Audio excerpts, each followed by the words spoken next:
घूमे में तो खर्चा बा, बुद्धि लगाओ तनी। तिवारी जी चली झारखंड घूम ले आवल जाओ। खर्चा सब हमार बा, खर्चा खती मत दे। गड़िया खाली ले ले। हाँ हाँ फाइनल फाइनल।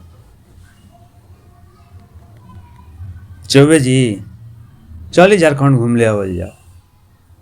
गाड़ी हाँ बिया, गाड़ी हम ले ले बनी, खाली तेल रुआ दे दे। हाँ फाइनल हो गई। उपाध्याय जी हाँ हाँ एगो काम करी ना, चलो जाओ घूमे झारखंड। हाँ खर्चा सब खर्चा हमार बा। रवा खाली दू आदमी दूगो रूम ले ले जवा, ठहरे के व्यवस्था बस, अतन बेसी ना, सब खर्चा हमार बा। ओझा जी चली घूम ले आओ जाओ झारखंड। हाँ कुछ ना, खाली 5 आदमी खाए के रुआ व्यवस्था कर दे, सब खर्चा हमार बा। खर्चा खातिर नहीं सोचेगे।